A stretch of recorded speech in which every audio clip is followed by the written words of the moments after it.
ഈശോ മിശിഹായ്ക്ക് സ്തുതിയായിരിക്കട്ടെ.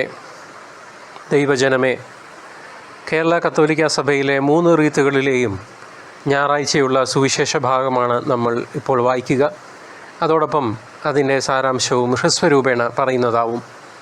സുവിശേഷം ദൈവശക്തി, സുവിശേഷം നമ്മളെ സൗഖ്യപ്പെടുത്തട്ടെ. ലത്തീൻ ക്രമത്തിലെ വായന ലൂക്കായുടെ സുവിശേഷം 24-ാം അധ്യായം 46 മുതൽ 53 വരെയുള്ള വാക്യങ്ങൾ. അവൻ പറഞ്ഞു, ഇങ്ങനെ എഴുതപ്പെട്ടിരിക്കുന്നു, ക്രിസ്തു സഹിക്കുകയും 3-ാം ദിവസം മരിച്ചവരിൽ നിന്ന് ഉയർത്തെഴുന്നേൽക്കുകയും ചെയ്യണം.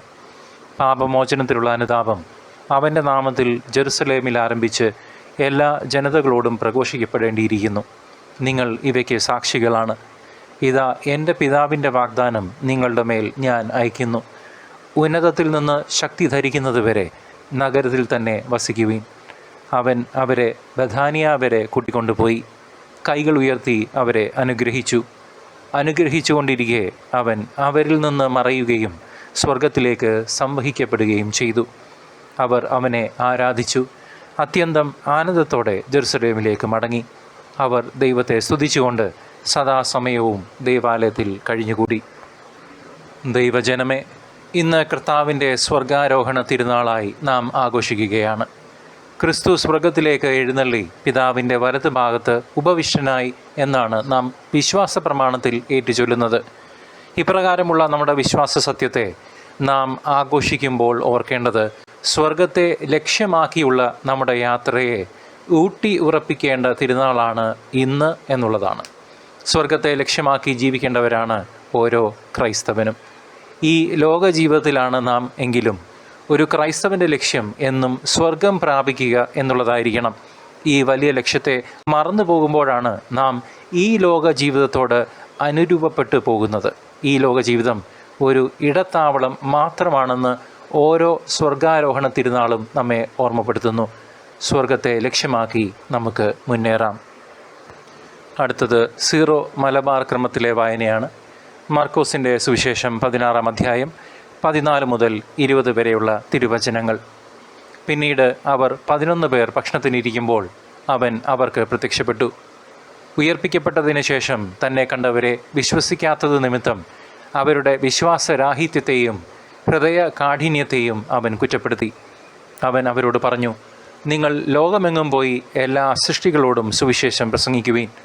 വിശ്വസിച്ച് സ്നാനം സ്വീകരിക്കുന്നവൻ രക്ഷിക്കപ്പെടും, വിശ്വസിക്കാത്തവൻ ശിക്ഷിക്കപ്പെടും. വിശ്വസിക്കുന്നവരോടുകൂടെ ഈ അടയാളങ്ങൾ ഉണ്ടായിരിക്കും. അവർ എൻ്റെ നാമത്തിൽ പിശാചുകളെ ബഹിഷ്കരിക്കും, പുതിയ ഭാഷകൾ സംസാരിക്കും. അവർ സർപ്പങ്ങളെ കയ്യിലെടുക്കും. മാരകമായ എന്തു കുടിച്ചാലും അത് അവരെ ഉപദ്രവിക്കുകയില്ല. അവർ രോഗികളുടെ മേൽ കൈകൾ വയ്ക്കും, അവർ സുഖം പ്രാപിക്കുകയും ചെയ്യും. കർത്താവായ യേശു അവരോട് സംസാരിച്ചതിന് ശേഷം സ്വർഗത്തിലേക്ക് സംവഹിക്കപ്പെട്ടു. അവൻ ദൈവത്തിൻ്റെ വലതുഭാഗത്ത് ഉപവിഷ്ടനായി. അവർ എല്ലായിടത്തും പോയി പ്രസംഗിച്ചു. കർത്താവ് അവരോട് കൂടെ പ്രവർത്തിക്കുകയും അടയാളങ്ങൾ കൊണ്ട് വചനം സ്ഥിരീകരിക്കുകയും ചെയ്തിരുന്നു. ദൈവജനമേ, ഉയർപ്പിക്കപ്പെട്ടതിന് ശേഷം തന്നെ കണ്ടവരെ വിശ്വസിക്കാത്ത ശിഷ്യരുടെ വിശ്വാസരാഹിത്യത്തെയും ഹൃദയ കാഠിന്യത്തെയും ഉദ്ധിതനായ ഈശോ കുറ്റപ്പെടുത്തുന്നു. ഉത്ഥാനത്തിന് ശേഷം ഈശോ പ്രത്യക്ഷപ്പെട്ടപ്പോഴൊക്കെ സാധാരണ ആശംസിക്കുന്നത് നിങ്ങൾക്ക് സമാധാനം എന്നാണ്. ഇവിടെ കാര്യങ്ങൾ വ്യത്യസ്തമാകുന്നു. ശിഷ്യരെ ഈശോ കുറ്റപ്പെടുത്തുകയാണ് ചെയ്യുന്നത്. നാം ഈ വേളയിൽ ചില ചോദ്യങ്ങൾ നമ്മോട് തന്നെ ചോദിക്കേണ്ടതായിട്ടുണ്ട്. ഇന്ന് ഈശോ എൻ്റെ മുന്നിൽ പ്രത്യക്ഷപ്പെടുകയാണെങ്കിൽ എന്നെ കുറ്റപ്പെടുത്തുമോ? ഈശോയുടെ സമാധാന ആശംസയ്ക്ക് ഞാൻ യോഗ്യനാണോ, യോഗ്യയാണോ? മറ്റുള്ളവരിലൂടെ വെളിപ്പെടുന്ന ദൈവിക ഭാവങ്ങളെ ഞാൻ അംഗീകരിക്കാറുണ്ടോ, തള്ളി പറയുകയാണോ ചെയ്യുന്നത്? വിശ്വാസരാഹിത്യവും ഹൃദയ കാഠിന്യവുമുള്ള ഒരാളാണോ ഞാൻ? ഈ ചോദ്യങ്ങൾക്ക് ഉത്തരം നൽകുന്നതിലൂടെ അവിടുത്തെ പ്രേക്ഷിത ദൗത്യം ഏറ്റെടുക്കാൻ നമ്മൾ യോഗ്യരാണോ അല്ലയോ എന്ന് തിരിച്ചറിയാനാകും. സീറോ മലങ്കര ക്രമത്തിൽ നിന്നുള്ള വായന.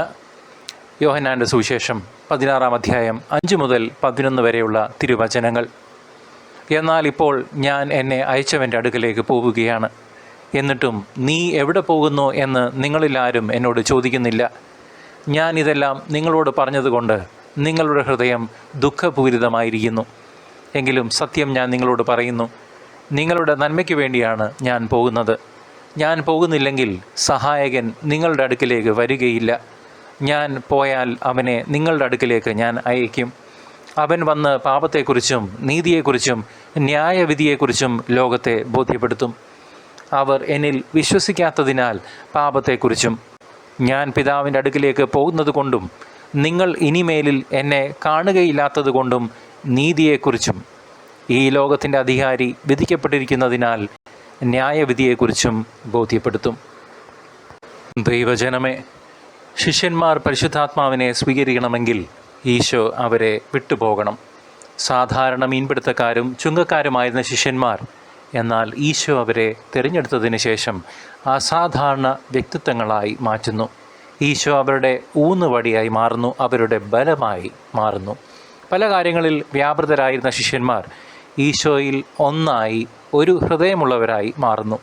3 വർഷക്കാലം ഈശോ പ്രവർത്തിച്ച അത്ഭുതങ്ങളുടെയും അടയാളങ്ങളുടെയും സാക്ഷികളായി മാറുന്നു. എന്നാൽ പരിശുദ്ധാത്മാവിനെ സ്വീകരിക്കണമെങ്കിൽ അവർക്കെല്ലാമായിരുന്ന അവരുടെ ബലമായിരുന്ന ഈശോ അവരെ വിട്ടുപോകേണ്ടിയിരിക്കുന്നു. നമ്മുടെ ജീവിതത്തിലും ആത്മാവിൻ്റെ നിറവുണ്ടാകണമെങ്കിൽ ഞാനും എൻ്റെ ബലവും ബലഹീനതയുമെല്ലാം ദൈവസന്നിധിയിൽ വിട്ടുകൊടുക്കണം. ശൂന്യമായ ഒരു വ്യക്തിത്വമായി ഞാൻ മാറണം. ശൂന്യതകളെ നിറവാക്കി മാറ്റുന്നവനാണ് പരിശുദ്ധാത്മാവ്. നാം നമ്മെ തന്നെ ശൂന്യരാക്കുമ്പോൾ പരിശുദ്ധാത്മാവ് സ്വർഗം ആഗ്രഹിക്കുന്ന വിധത്തിൽ നമ്മെ രൂപപ്പെടുത്തും, രൂപാന്തരപ്പെടുത്തും.